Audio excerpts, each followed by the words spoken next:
Screen दिसतोय सगळ्यांना व्यवस्थित? Okay, thank you.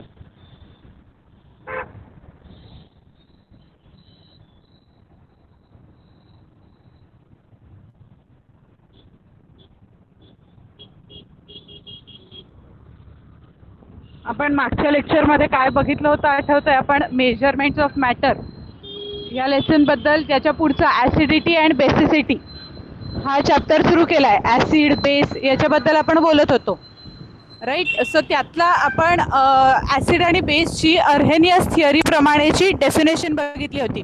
आठवते? Can you tell that definition in the chat box? Arrhenius theory प्रमाणे आपण ऍसिडची डेफिनेशन काय करतो?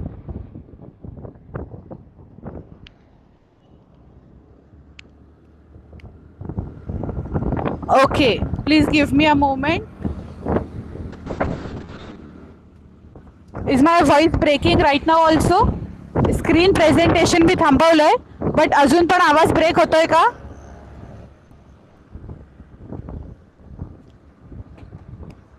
ओके, आता व्यवस्थित ऐकू येतंय? काहीतरी चॅटबॉक्स मध्ये सांगा, आता व्यवस्थित ऐकू येतंय? Very good. So please write the definition of acid and base according to Arrhenius theory. Arrhenius theory प्रमाणे तुम्ही ऍसिडची डेफिनेशन काय कराल, जी आपण लास्ट टाइम शिकलो होतो? It is concerned with H plus OH minus या आयन्सची ती कन्सर्न्ड आहे definition.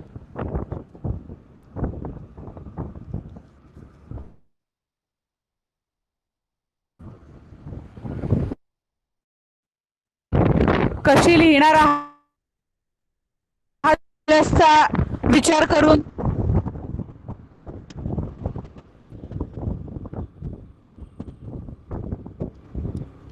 Okay, is there too much sound in the background? सगळ्यांना प्रॉब्लेम होतोय? एक 2च मिनिट थांबा.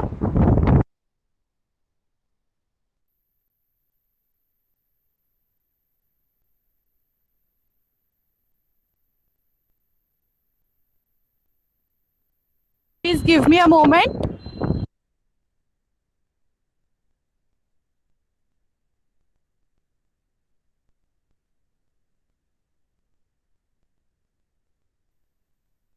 Is the voice clear now? आता येतोय आवाज व्यवस्थित?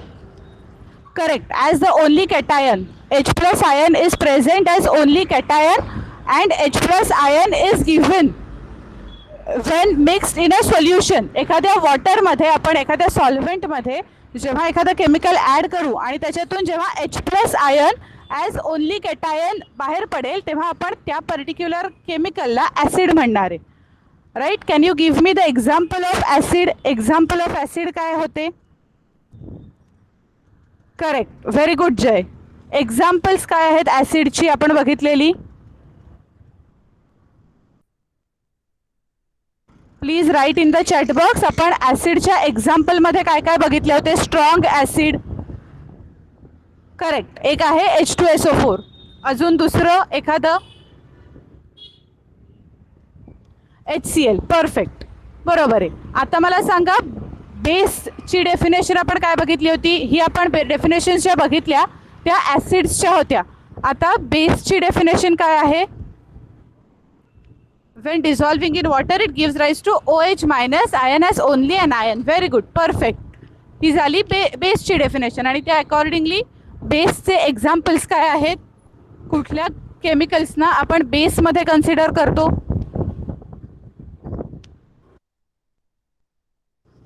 बेसेसमध्ये आपण काय घेतो?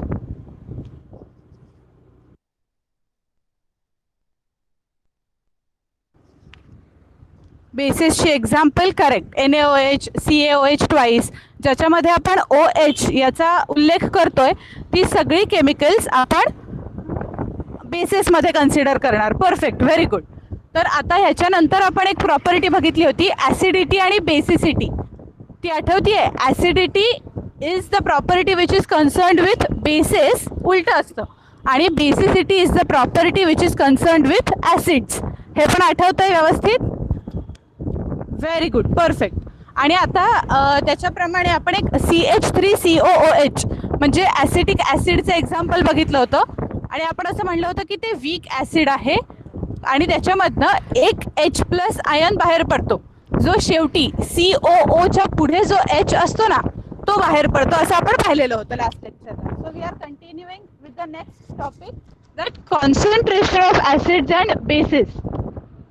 ओके, कॉन्सन्ट्रेशन हे ही टर्म तुम्ही ऐकली आहेत. कॉन्सन्ट्रेशनचं मिनिंग काय असतं सांगू शकाल थोडंसं चॅटबॉक्समध्ये, की आपण कॉन्सन्ट्रेशन कशाला म्हणतो?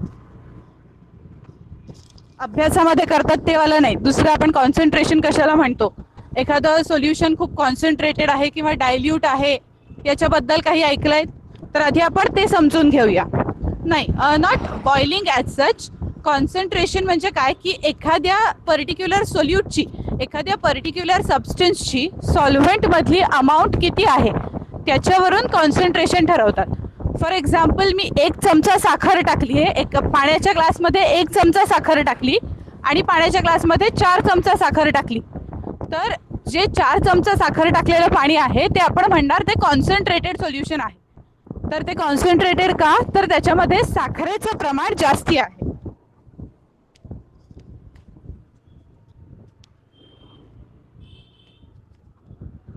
ओके, डिस्टर्बिंग व्हॉइस असला आज थोडासा प्रॉब्लेम होईल, बट तरी माझा आवाज व्यवस्थित येतोय? माझा आवाज थोडा तरी व्यवस्थित येतोय तुम्हाला, की जे मी सांगतेय ते व्यवस्थित ऐकू येतं? एक 10 मिनटं फक्त आपल्याला थोडासा हा प्रॉब्लेम राहील बिकॉज ऑफ इलेक्ट्रिसिटी इश्यू. फॅनचा आवाज येतोय आणि त्यामुळे एअरचा आवाज आहे मागे आणि आजूबाजूच्या गाड्या, ह्या दोन्हीमुळे थोडासा डिस्टर्बन्स आजच्या लेक्चरमध्ये होतोय.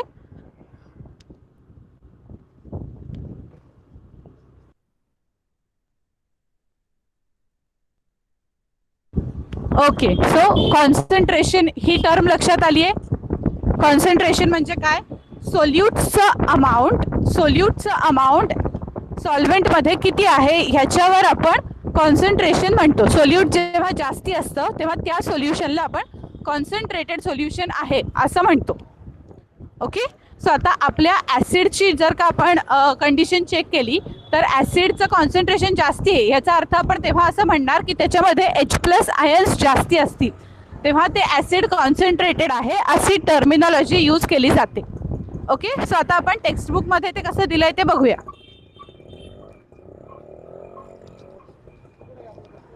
Okay, so cut a lemon into 2 equal parts. Take the juice of each part into 2 separate beakers. Pour 10 ml of drinking water in one beaker and 20 ml in the second. आता आपण फक्त एवढंच वाचलेलं आहे. Okay, is there no okay,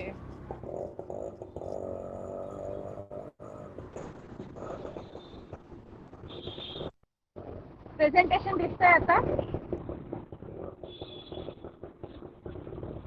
presentation दिसतंय आता? Very good.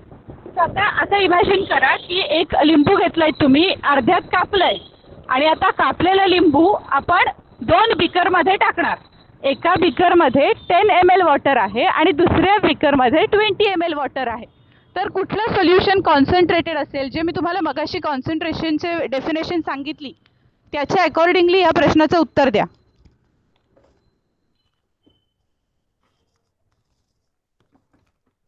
एक लिंबू कापून आपण एक 10 ml मध्ये टाकतोय.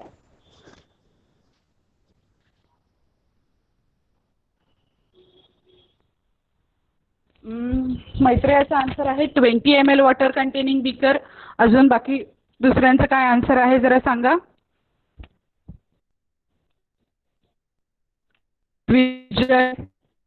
मला काय वाटतं, 20 ml वॉटर मधलं सोल्युशन आपण कॉन्सन्ट्रेटेड म्हणणार की 10 ml वॉटर बीकर मध्ये जे आपण अर्ध लिंबू पिळलंय ते कॉन्सन्ट्रेटेड म्हणणार? Yes, I will repeat the question. इथे समोर आपल्याला cut a lemon into 2 equal parts. हा अर्ध कापायचा आहे 2 पार्ट्स मध्ये. Take the juice of each part into 2 separate beakers. Okay, दोन्ही पार्ट्स आपण जे कट केलेले आहेत त्यांचा ज्यूस आपण 2 सेपरेट बीकरमध्ये टाकला. एका बीकरमध्ये 10 ml पाणी होतं आणि दुसऱ्यामध्ये 20 ml. तर आता कॉन्सन्ट्रेटेड आपण कुठलं म्हणू? 10 ml वाल्यावर. ओके, तर याचा आन्सर आहे 10. So in these two answers the correct answer is 10 ml. Okay, कारण 10 ml मध्ये लिंबाचं कॉन्सन्ट्रेशन जास्त असेल. आपण कॉन्सन्ट्रेट ह्या कन्सेप्ट शिकलाय आधी. सॉल्व्हेंट गोष्टी ऐकल्यात आधी. तर ते सोल्यूट म्हणजे जे ऍड करतो आपण बाहेरून, म्हणजे फॉर एक्झाम्पल शुगर, सॉल्ट विरघळणाऱ्या गोष्टींमध्ये, आणि ज्याच्यामध्ये ऍड करतो फॉर एक्झाम्पल वॉटर, तर वॉटर हे आपण सॉल्व्हेंट म्हणून कन्सिडर करणार. म्हणजे आता सॉल्ट वॉटर जर आपण लिहितोय तर त्यामध्ये सॉल्ट हे सोल्यूट झालं आणि वॉटर हे सॉल्व्हेंट झालं.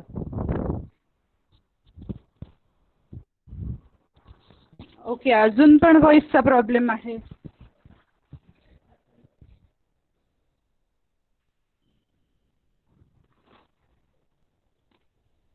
It is breaking. Okay, let me check.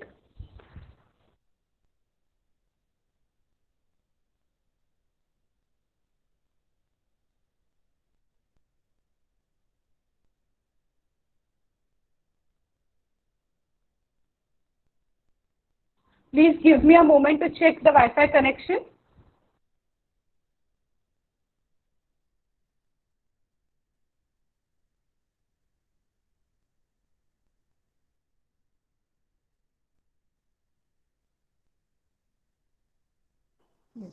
Is it clear now? आता येतोय आवाज, जरा बघा. आता आवाज येतोय. मी एकदा नेटवर्क चेक केलंय, माझं वायफायचं नेटवर्क चेक केलंय. आवाज येतोय आता? Okay, yes sure. Please inform me when it is breaking or any problem is there. मगासारखा परत काही हवेचा वगैरे आवाज येतोय किंवा काही आजूबाजूला डिस्टर्बिंग आवाज येत आहे तर लगेचच सांगा. Okay, so I again present the screen. Yes, हां. तर आता आपलं जे अर्ध लिंबू आपण कापून टाकलं होतं 10 ml वॉटरमध्ये, त्या केसमध्ये काय झालंय की पाण्याची क्वांटिटी कमी आहे आणि त्यामुळे लिंबाची क्वांटिटी त्या पाण्यात जास्ती येते. म्हणून आपण ते सोल्युशन कॉन्सन्ट्रेटेड म्हणणार, ज्यामध्ये 10 ml वॉटर होतं.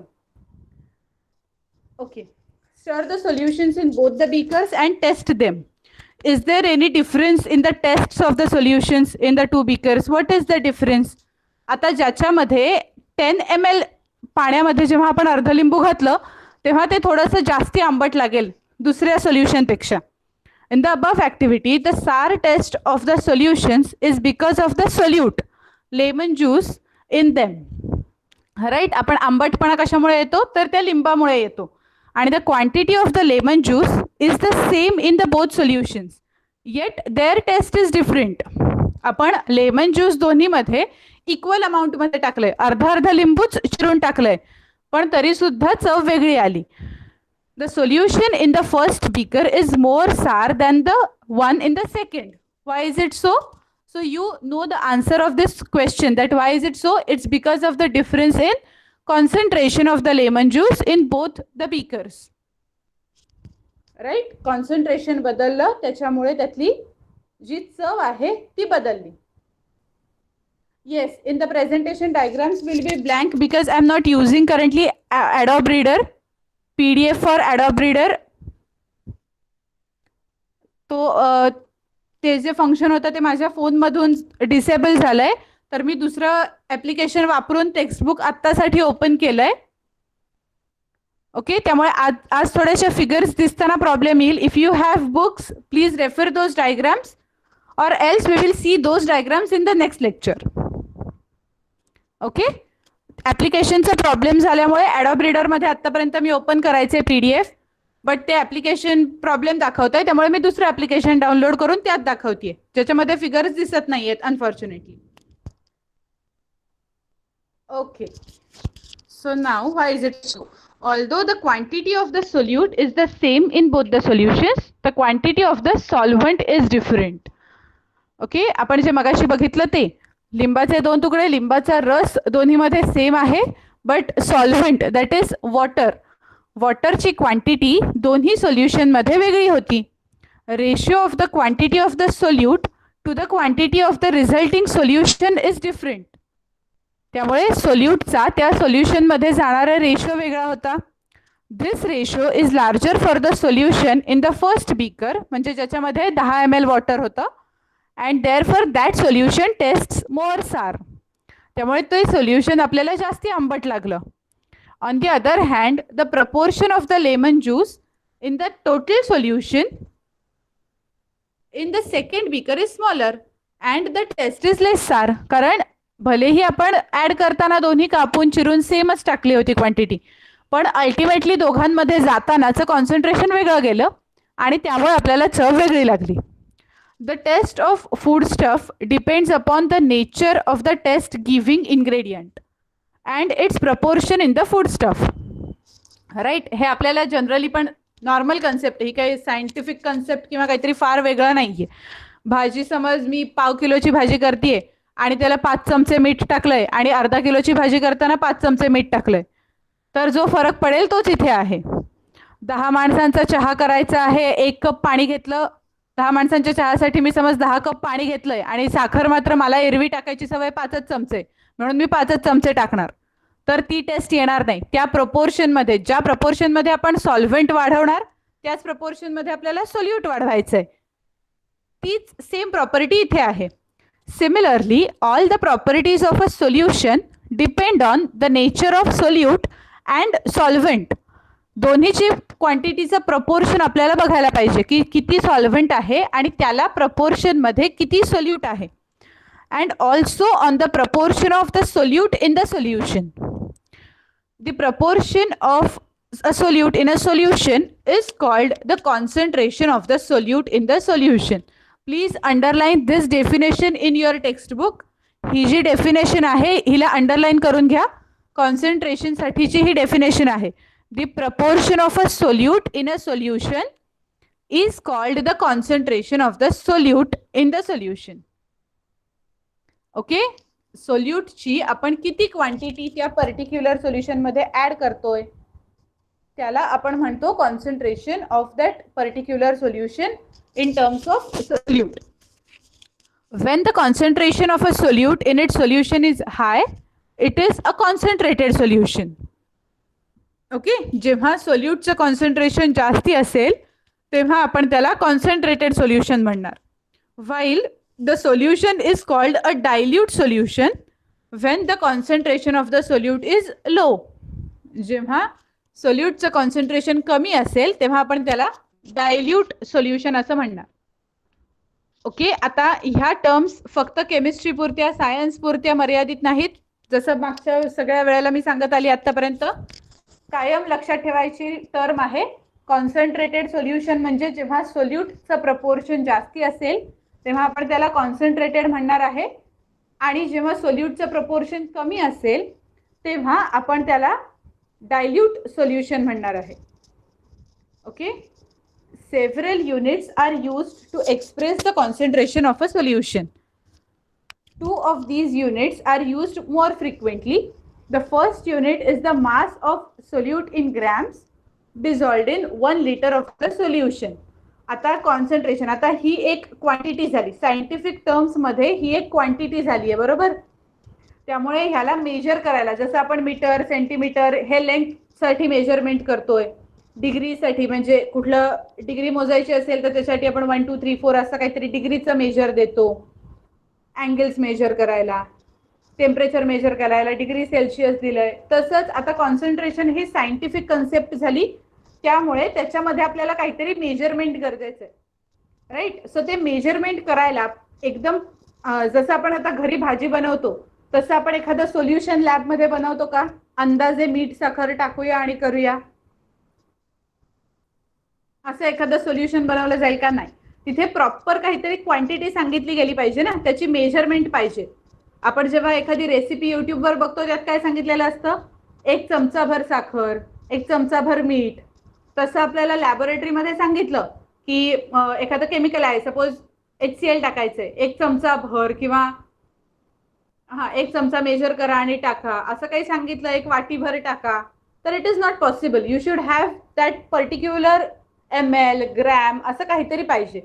सो कॉन्सन्ट्रेशन ह्याची डेफिनेशन कशी केली जाते, तर 1 gram of solute in 1 litre of water. त्याप्रमाणे आपल्याला कॉन्सन्ट्रेशनची डेफिनेशन सांगितलेली आहे. ओके, ते युनिट आहे gram per litre. The second unit is the number of moles of the solute dissolved in 1 litre of the solution. एक झाली 1 ग्रॅम ऑफ सोल्यूट आणि दुसरी होती 1 मोल. मोल ही कन्सेप्ट आपण मागच्या चॅप्टर मध्ये शिकलोय. This is also called the molarity of the solution. Okay, the moles of solute in 1 liter of the solution is known as molarity of that particular solution. मला जरा मोल्सचा फॉर्म्युला सांगाल? मोल्स म्हणजे काय असतं? मोल्सचा फॉर्म्युला आठवतोय आजी? जरा चॅटबॉक्स मध्ये सांगा.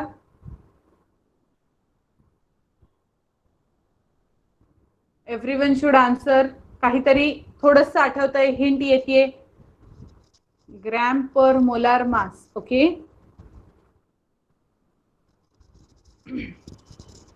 बरोबर आहे विजेश तुझं उत्तर. Given mass upon molecular mass or molecular weight is the mole, right. So ते जे नंबर ऑफ मोल्स येतील त्याला 1 लिटर सोल्युशनने डिव्हाइड केलं की आपल्याला त्या पर्टिक्युलर सबस्टन्सची मोलॅरिटी कळते.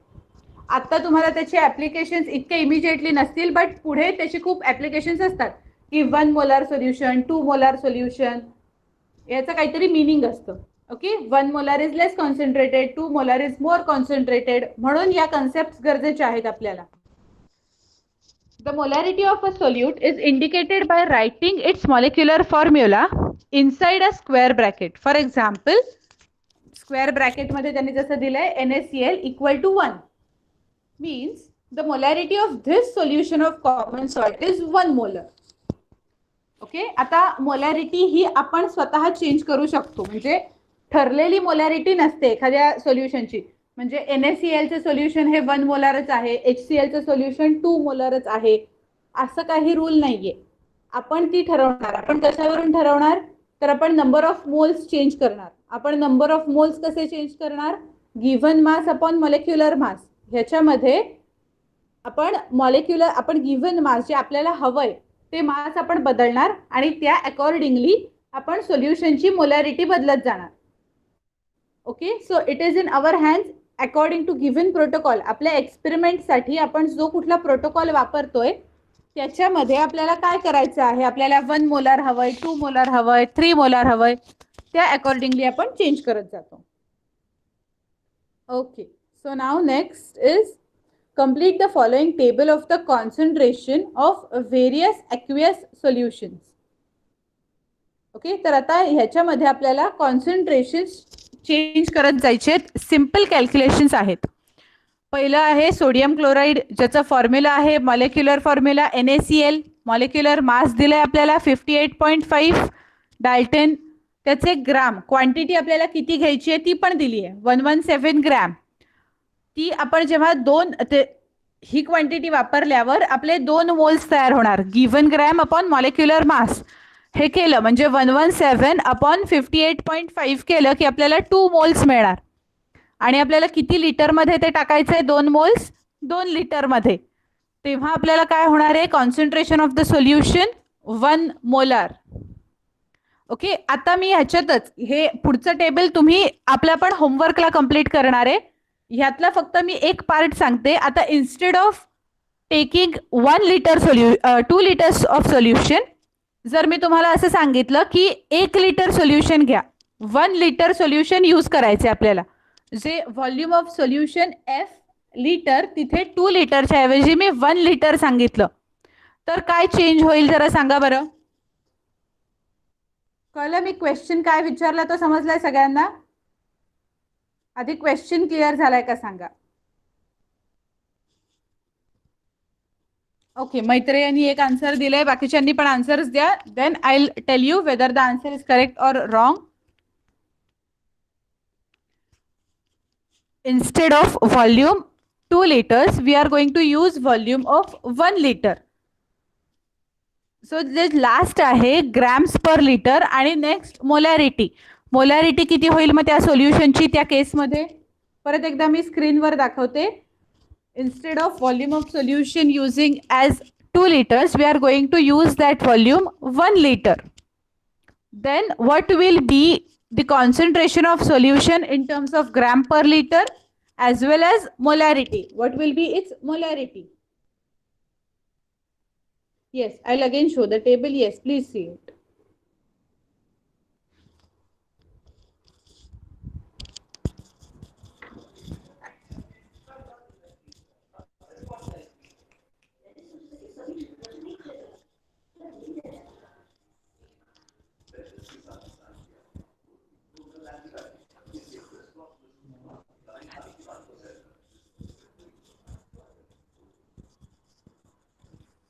Fine. Yes. Okay. 117 is correct answer. But please check for molarity. Molarity किती होईल त्याची?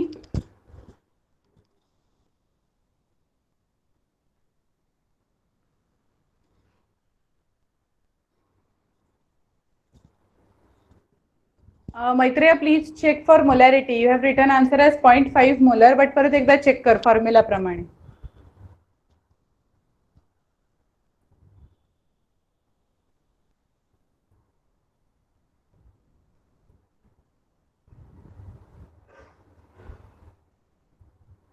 Yes, 2 molar solution होईल कारण 2 moles upon 1 liter.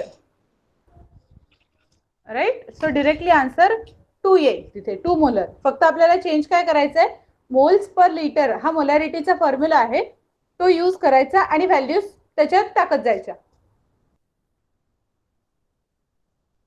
ओके. आणि तुम्ही ग्रॅम पर लिटर मध्ये जे आन्सर दिलं होतं त्याच्याबद्दल सांगते आता. ग्रॅम आपल्या गिव्हन ग्रॅम्स किती आहे? 117 ग्रॅम. राईट. आणि त्याचा मॉलिक्युलर मास 58.5 आहे. राईट. सो त्या अकॉर्डिंगली आपण ग्रॅम पर लिटर मध्ये 58.5 लिहिलं होतं. आणि आता पुढे आपल्याला जेव्हा 1 लिटर मी सोल्युशन करते, 1 लिटर फक्त आपण कन्सिडर करणार, तेव्हा आपण ऍड केलेले ऍक्च्युअल ग्रॅम्स किती राहिले? 117. म्हणून 117 gram per litre is correct, but the answer should be 2 molar. Perfect. So आता उरलेला जो टेबल आहे तो तुमचा तुम्ही कंटिन्यू करू शकता. कसा करायचा ते मी सांगते. HClचं नाव आपण लिहिणार, हायड्रोक्लोरिक ऍसिड. त्याच्यानंतर पुढे मॉलिक्युलर मास तुम्ही फाइंड आउट कराल, त्याचं Hचं किती आहे ते बघायचं. इंडिव्हिज्युअल ॲटॉमिक मास Hचं किती आहे, Clचं किती आहे ते ऍड करून मॉलिक्युलर मास कॅल्क्युलेट करायचं. गिव्हन ग्रॅम्स आपल्याला दिले 3.65. सो जे काही मॉलिक्युलर मास येईल ते डिवाइड बाय 3.65 केलं की नंबर ऑफ मोल्स मिळतील. मग ते एका लिटर मध्ये टाकायचे आणि त्याप्रमाणे आपल्याला ग्रॅम पर लिटरची अमाऊंट काय येईल आणि मोलॅरिटी काय येईल हे कॉन्सन्ट्रेशन काढायचंय. Okay. So this will be a part of your homework. Okay. So now next. आता ही कन्सेप्ट झाली आपली कॉन्सन्ट्रेशनची. कॉन्सन्ट्रेशन म्हणजे काय ते तुम्हाला आता व्यवस्थित कळलेलं आहे. राईट. कॉन्सन्ट्रेशन म्हणजे सोल्यूटची सोल्युशन मध्ये किती अमाऊंट आहे, किती क्वांटिटी आहे, that is defined as concentration of that particular solute. Okay. Now आणि मगाशी एकदम सुरुवातीला लेक्चरच्या जेव्हा मी कॉन्सन्ट्रेशन काय आहे ते माहिती आहे का असं विचारलं तेव्हा कोणीतरी बॉइलिंग सांगितलं. बॉइलिंग बद्दल कोणतरी बोलत होतं. तर आता ह्याच्यामध्ये काय होतं, आपण जेव्हा साखर घालून पाणी उकळवलं म्हणजे येस. ओके मैत्रिया, सांगते मी त्या कन्सेप्ट बद्दल पण क्लिअर करून टाकते. तुझा अप्रोच बरोबर होता, व्यवस्थित विचार चालला होता तुझा. 10 ml मध्ये सपोज मी 1 चमचाभर पाणी टाकलंय आणि मला ते अजून गोड लागत नाहीये. ओके. तर मी काय करणार, पाणी उकळवणार. पाणी उकळवलं की एक तर साखर विरघळायची प्रोसेस फास्ट झाली. दुसरं, उकळल्यावर पाण्याची क्वांटिटी कमी होत जाणार, पाण्याचे वाफ होऊन ती उडून जाणार बाहेर आणि त्यामुळे पाण्याची जी 10 ml ची क्वांटिटी आपण कमी करून करून समज उकळत उकळत आणून 5 ml ला आणली. तर पहिल्यांदा आपण 1 चमचाभर साखर 10 ml मध्ये टाकली होती. उकळल्यावर 1 चमचाभर साखर 5 ml मध्ये राहिली आणि त्यामुळे कॉन्सन्ट्रेशन वाढलं. समजलं? Correct. Reducing any liquid by boiling. बॉइलिंगने आपण लिक्विडचं कॉन्सन्ट्रेशन कमी केलं, लिक्विडची अमाऊंट कमी केली आणि त्यामुळे अल्टिमेटली काय झालं, concentration of that solute in that solution got increased. Okay, so now we will move on to the next topic, that is pH of the solution.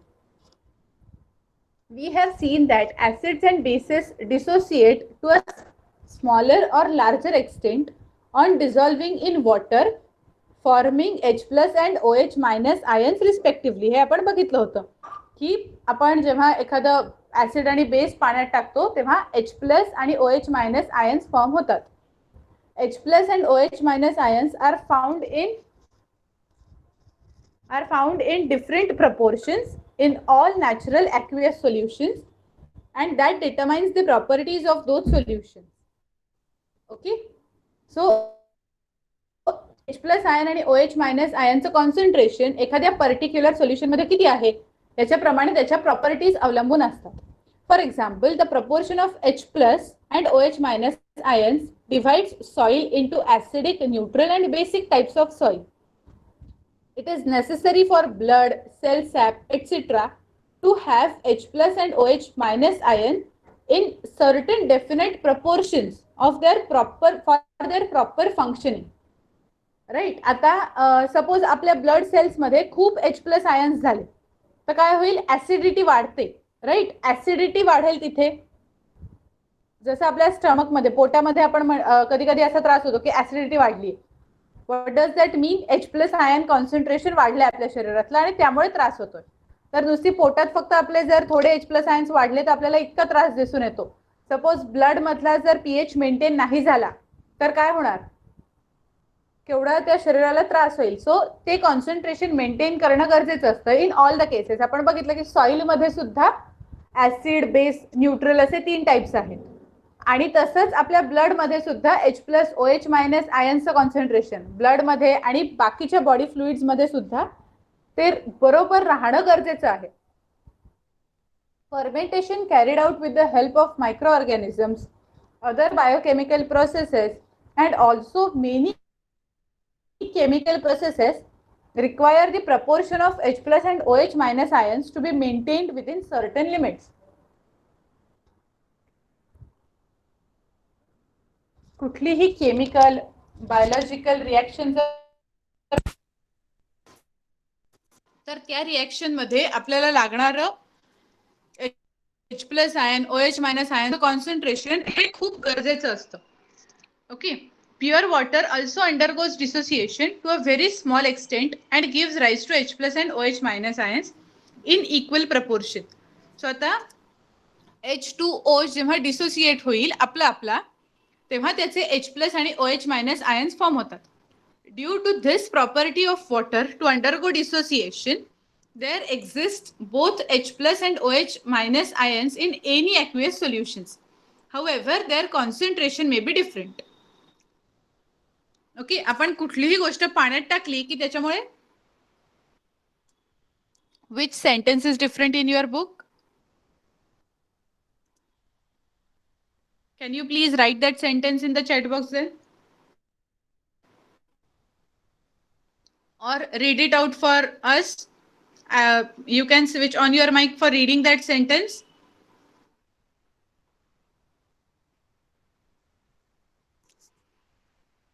It's fermentation carried out other biochemical process with the help of microorganisms and also. Okay, so is this different? How is it different? Fermentation carried out with the help of also many chemical process require. Okay, the meaning of both is same. Fermentation process जी मायक्रो ऑर्गॅनिझम्सची आहे, बाकीच्या chemical reactions जे आहेत, biochemical reactions आहेत, त्या सगळ्यासाठी त्यांना थोडक्यात इम्पॉर्टन्स दाखवून द्यायचा आहे की H प्लस आयन आणि OH मायनस आयन आपण का शिकणार आहे. तर त्याचा आता तुमच्या टेक्स्टबुक मध्ये ह्याचा उल्लेख का केलाय, तर it is necessary to understand this because तुम्ही पुढे कुठलीही ब्रांच सिलेक्ट केली तरी तुम्हाला H प्लस आणि OH मायनस आयन्सचं कॉन्सन्ट्रेशन लागणारच आहे, यूज लागणारच आहे. फॉर एक्झाम्पल, मेडिकल फील्डला गेलात तर बॉडीमध्ये आपल्याला त्याची गरज आहे. मी मायक्रोबायोलॉजी केलंय, मायक्रो ऑर्गॅनिझम्सशी डील करायचंय, फर्मेंटेशन त्यांचं चांगलं व्हायला पाहिजे, तर त्यांना जे मी खाद्य पुरवतीये त्याच्यामध्ये व्यवस्थित H प्लस OH मायनस आहेत की नाहीत हे बघायला लागणार आहे मला.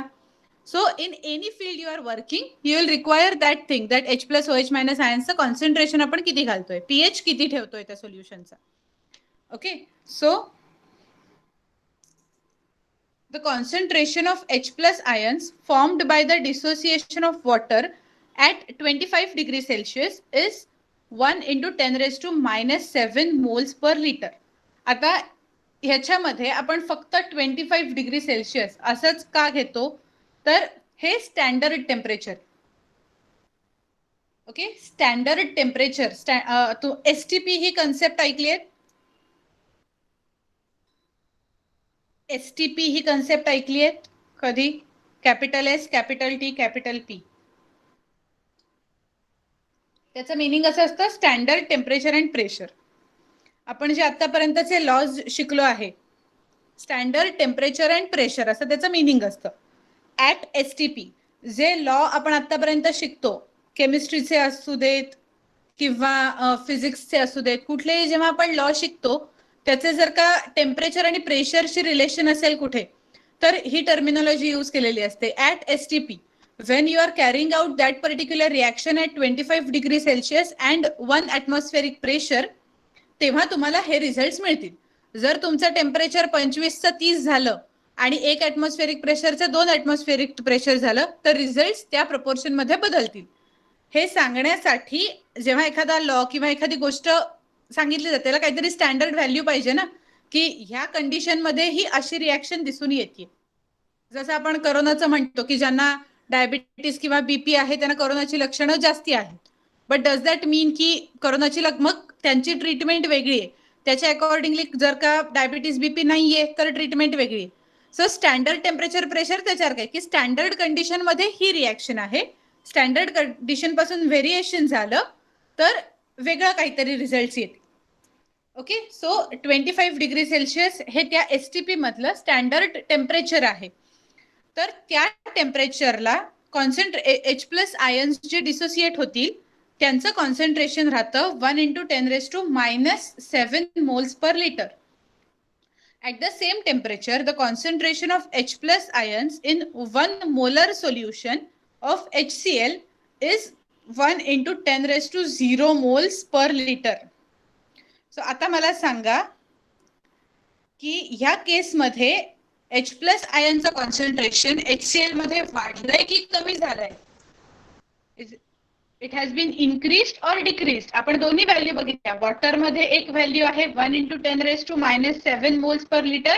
HCl मध्ये आहे 1 into 10 raised to 0 moles per liter.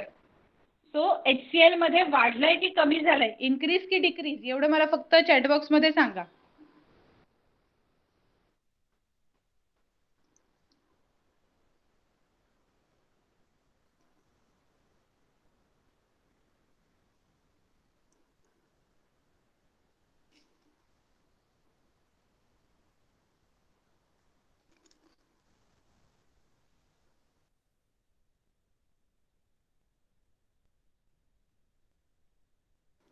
दोघांचा आन्सर आलाय, अजून एकाचं येऊ दे. Correct, increase. मगाच्या केसमध्ये वॉटरमध्ये किती होतं? मायनस ही साइन होती -7 आणि HCl मध्ये आपण काय केलंय 0, राईट. सो ते वाढलेलं आहे -7 to 0. While in 1 molar NaOH solution, the concentration of H plus ions is 1 into 10 raised to minus 14 moles per liter. आता ह्या केसमध्ये काय झालंय? NaOHच्या केसमध्ये H प्लस आयन्सचं कॉन्सन्ट्रेशन काय झालंय? Increase or decrease? NaOHच्या केसमध्ये काय म्हणाल? करेक्ट. का? तर तो बेस आहे, त्याच्यामध्ये H प्लस आयन्स कमी आहेत, त्यामुळे जे थोडीशी पाण्याची क्वांटिटी आहे त्याच्यामधून जे H2Oचं H plus plus OH minus जे डिसोसिएशन होतं त्यातून येतील तेवढेच H प्लस आयन्स त्यामध्ये आहेत, राईट. ह्या कन्सेप्ट व्यवस्थित समजून घ्या की HCl मध्ये H प्लस आयनचं कॉन्सन्ट्रेशन जास्ती राहणार 1 into 10 raised to 0 moles per liter. Water मध्ये ते आहे 1 into 10 raised to minus 7 moles per liter आणि NaOH मध्ये ते आहे 1 into 10 raised to minus 14 इतकं कमी moles per liter. Okay, so thus we can see that in common aqueous solution the range of H plus ion concentration is very wide from 10 raised to 0 to 10 raised to minus 14 moles per liter. Right. तर आता H plus आयनची कॉन्सन्ट्रेशनची limit किती जास्त आहे बघा, 10⁻0 पासून 10⁻14 इथपर्यंत ते very होत आहे. In 1909, the Danish scientist Sorensen introduced a convenient new scale of expressing H plus ion concentration, which is found to be very useful in chemical and biochemical processes. It is the pH scale. आणि आता pH चा फुल form काय असतो? Power of hydrogen. Power of hydrogen. The pH scale extends from 0 to 14. आता आपण काय बघितलं होतं? 10⁻0, 10⁻7, 10⁻14. हे सगळे मायनस 10⁻2 हे सगळ्या गोष्टी काढून टाकून जी वाईडली ऍक्सेप्टेड आणि युजफुल pH स्केल तयार केली आहे त्याच्यामध्ये values are ranging from 0 to 14. According to this scale, pure water has a pH of 7, meaning that pure water has concentration of H plus is equal to 1 into 10⁻7 moles per liter. So pH 7 indicates a neutral solution. ऐकलायत pH 7 असं आपण आतापर्यंत कधी ना कधीतरी ऐकलं असेल ना. वॉटरचा neutral pH असतो आणि त्याची व्हॅल्यू असते 7. राईट. सो ते आता आपण बघितलं की ते pH स्केल प्रमाणे 10⁻7 कॉन्सन्ट्रेशन असतं म्हणून आपण वॉटरचा pH power of hydrogen consider करतो 7. ब्लड एकदम परफेक्ट न्यूट्रल नसतं. Okay. It is around that 6.8 to 7.2 अशा याच्यामध्ये जातं ते. This pH is the midpoint of the scale. The pH of an acidic solution is less than 7 and that of basic solution is greater than 7.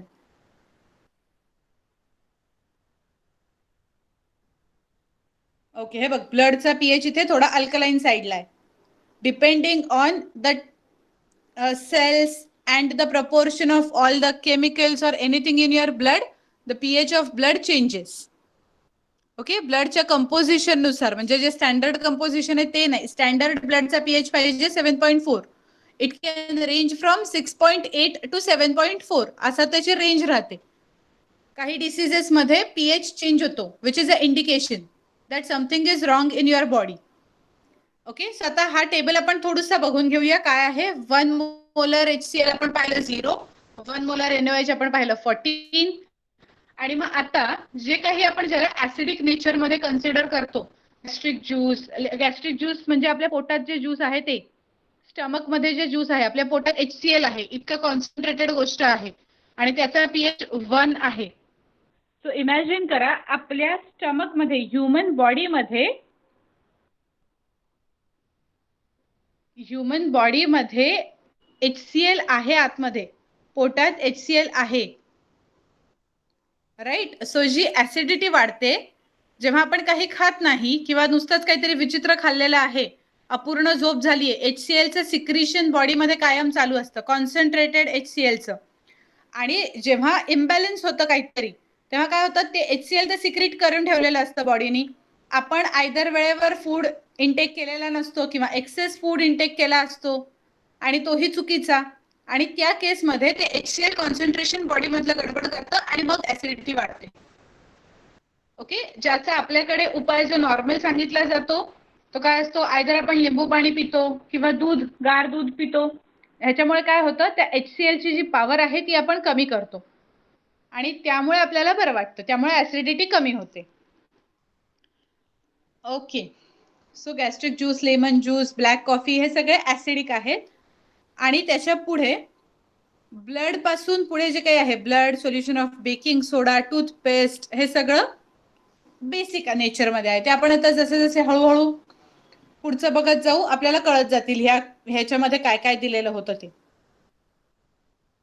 Okay. So 7 is the midpoint of the scale. The pH of an acidic solution is less than 7 and basic is more than 7. Now, by which other method could we find out the pH of a solution? तर आपली litmus पेपरची taste.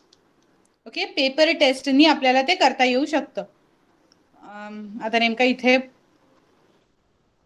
Indicator नाहीये, diagram दिसत नाहीये, but no problem, will see what to do about that. Okay, बरं आता एक छोटासा प्रश्न विचारते मी. आपण 10⁻⁻7 असं वॉटरमध्ये कुठेतरी लिहिलं होतं, 1 × 10⁻⁷ आणि आपण जेव्हा पीएच कन्सिडर केला it was written as +7. How does that happen?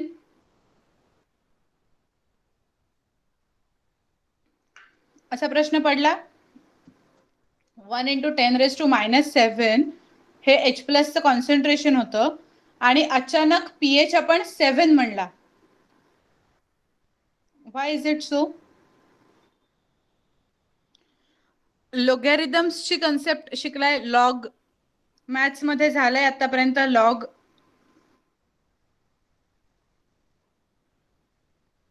नाही, नो प्रॉब्लेम, ओके, काही हरकत नाहीये. कदाचित 10th किंवा 11th मध्ये तुमची लोगॅरिथमला इंट्रोडक्शन होईल. तर लॉग ही पूर्ण एक वेगळी मॅथमॅटिकल कन्सेप्ट आहे आणि त्याच्यामध्ये एक्सपोनेन्शियल ग्रोथ होते. म्हणजे पीएच 7 to 6 याच्यामध्ये आपण फक्त 1 मोल पर लिटरचा डिफरन्स नाही करत, तर जास्तीचा डिफरन्स होतो. 7 to 6 याच्यामध्ये 1 मोल पर लिटर एवढा छोटा डिफरन्स नाहीये, तर तो खूप जास्ती मोठा आहे. ओके, 1 × 10⁻⁻6 1 × 10⁻⁻7 इतका आहे. 10च्या फेज मध्ये ते वाढत जातं. ओके, जेव्हा आता तुम्हाला ही लोगॅरिथमिक स्केल कळेल, लॉग शिकायला जेव्हा येईल तुम्हाला, I'll write that logarithmic. You can Google it also की logarithmic स्केल काय आहे, त्याचं मीनिंग काय आहे, त्याचा यूज काय आहे, हे थोडक्यात तुम्ही वाचून या. थोडेसे गुगलवरनं वाचा, चालेल, आपल्याला तेवढं बास आहे. आणि ती लोगॅरिथमिक स्केल यूज करून आपला पीएच काढलेला आहे. म्हणून ते 10⁻⁷ असून पण इथे दिसताना पीएच आपण 7 लिहितो. ओके, ही कन्सेप्ट पुढच्या लेक्चरला वाचून या की लोगॅरिथमिक स्केल काय आहे. त्याचे व्यवस्थित डिटेल्स तुम्हाला तेव्हा कळतील जेव्हा तुम्ही लॉग शिकाल मॅथ्स मध्ये. Okay, so now coming to the next topic, that is universal indicators. We know that some natural and synthetic dyes show 2 different colors in acidic and basic solutions. Right, acidic आणि basic मध्ये 2 वेगळे रंग दिसून येतात. घरी कधी ढोकळा बनवताना ढोकळा लाल झालेला बघितलाय चुकून, थोडुसा मध्ये काही पार्टिकल्स असे लाल सापडले ढोकळ्याचे,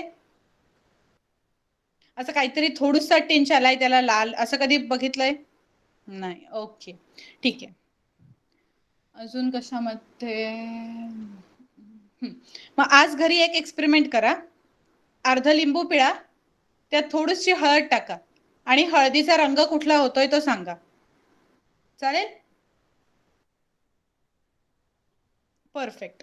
आणि दुसऱ्या एक्सपेरिमेंट मध्ये काय करायचे आपल्याला, बेकिंग सोडा घरी असेल, केकला वगैरे वापरतात तो बेकिंग सोडा, तो थोडुसा घ्यायचा, अर्धा चमचा, आणि त्याच्यामध्ये हळद टाकून पाणी टाकून ते मिक्स करायचं आणि काय कलर येतोय तोही बघायचा.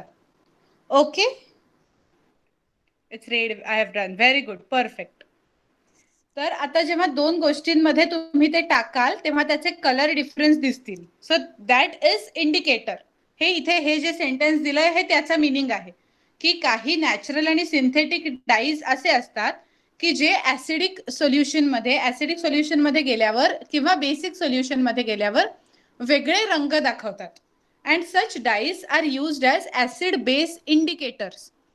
प्रत्येक गोष्ट समोर आलेली आपण टेस्ट करून नाही ना बघू शकणार ही आंबट लागतीये का नाही. काही वेळेला पॉइझनस असेल तर दॅट पर्सन विल डाय. आपण टेस्ट नाही करणार, तर काय करतो आपण त्या ठिकाणी युनिव्हर्सल इंडिकेटर्सचा वापर करतो, जे इंडिकेटर ऍसिड मध्ये गेल्यावर किंवा बेस मध्ये गेल्यावर त्यांचा रंग बदलतात. In the pH scale, the pH of solutions varies from 0 to 14 in accordance with the strength of the acid or base. आपण बघितलं की 0 ला असेल तर ऍसिडची स्ट्रेंथ सगळ्यात जास्त आहे. That solution is very much acidic when the pH of that solution is 0. आणि जसा तो 7 कडे अप्रोच होत जाईल त्याची ऍसिडिटी कमी होतीये, तो ऍसिडिक नेचर त्याचं कमी होतंय. ऍसिडिटी नाही, सॉरी, ऍसिडिक नेचर. आणि पुढे 7च्या वरती जसा तो जाईल तसा ऍसिडिक नेचर तर पूर्ण गायब झालंय आणि बेसिक नेचर सुरू झालंय. From 7 to 14 basic nature is started. To show these variations in pH, a universal indicator is used. A universal indicator shows different colors at different values of pH. So आता हा pH चा difference check करण्यासाठी वेगवेगळे colours दाखवलेले असतात त्या pH indicator पेपरवर. एक काम करा, आता लेक्चर झाल्यानंतर फक्त pH paper, pH indicating paper असं गुगलवर टाका आणि त्याची इमेज बघा. ओके, ती एक स्ट्रिप असते ज्या पेपरवरती इंडिकेटर डाय जो आहे तो लोड केलेला असतो आणि जेव्हा तुम्ही ते तुमच्या सोल्युशन मध्ये टाकाल तेव्हा त्या अकॉर्डिंगली सोल्युशन ऍसिडिक आहे, बेसिक आहे, त्याचा रंग बदलतो. पिवळा पेपर असेल, हिरवा, निळा अशा प्रकारे त्याचा कलर चेंज होतो, रेड, असं वेगवेगळे कलर्स चेंज होत जातात. आणि त्याची त्या पेपर बरोबरच आपल्याला एक इंडिकेटर दिलेला असतो, त्याला आपण कंपेअर करू शकतो की पीएच आपला 2 असेल तर कुठला कलर आहे, 3 असेल तर काय कलर आहे, 4 असेल तर काय कलर आहे. ओके, त्यावरून आपण आपलं सोल्युशन ऍसिडिक अजून बनवायचंय की बेसिक बनवायचंय, जे बनवायचंय ते अकॉर्डिंगली आपल्याला HCl वाढवायचंय, NaOH वाढवायचंय ते ठरवतो. असं केमिकल लॅबोरेटरीज मध्ये किंवा बायोलॉजिकल लॅबोरेटरी मध्ये ही स्टँडर्ड्स यूज केली जातात. ओके, सो हे झालं. आता नेमकं आपल्याला इथे कलर दिसत नाहीयेत, आपण एवढा पॅराग्राफ वाचून टाकूया पटकन. अ universal indicator is made by mixing several synthetic indicators in specific proportions. The pH of solution can be determined by means of a universal indicator solution or the pH paper made from it, ज्याच्याबद्दल आपण आता बोलत होतो, pH paper. However, the most accurate method of measuring the pH of solution is to use an electrical instrument called pH meter. In this method, pH is measured by dipping electrodes into the solution. Okay, so ही आता आपल्याला अजून एक नव्या method आहे pH मीटरची. आता ज्या लॅबोरेटरीज मध्ये जास्ती पैसा आहे ज्यांच्याकडे, ते पीएच मीटर यूज करतात, इलेक्ट्रोड डिप करून बघू शकतात. जिथे तो पीएच मीटर अफोर्डेबल नाहीये त्या केसमध्ये पीएच पेपर वापरून काम चालवलं जाऊ शकतं. Okay, so these are the methods of checking pH of the solution that you have made. आपण जसं मगाशी बघितलं की फर्मेंटेशन मध्ये किंवा बाकीच्या काही प्रोसेसमध्ये पीएच खूप मॅटर करतो, पीएच बरोबर पाहिजे हे इम्पॉर्टंट आहे आणि म्हणून या सगळ्या मेथड्स दिलेल्या आहेत. Okay, so we will study the next part in the next lecture. Neutralisation वगैरे ज्या पुढच्या कन्सेप्ट आहेत त्या पुढच्या लेक्चरला करूया आपण. जो होमवर्क टेबलचा कंप्लीट करायचा आहे तो होमवर्क व्यवस्थित करा आणि दुसरं जे चेक करायला सांगितलंय मी, एक लोगॅरिथमिक स्केल आणि पीएच पेपर, हे दोन्हीही वेळेत चेक करून घ्या म्हणजे आता फ्रेश माइंड मध्ये ते लक्षात येईल. Okay, perfect. So for now thank you and bye.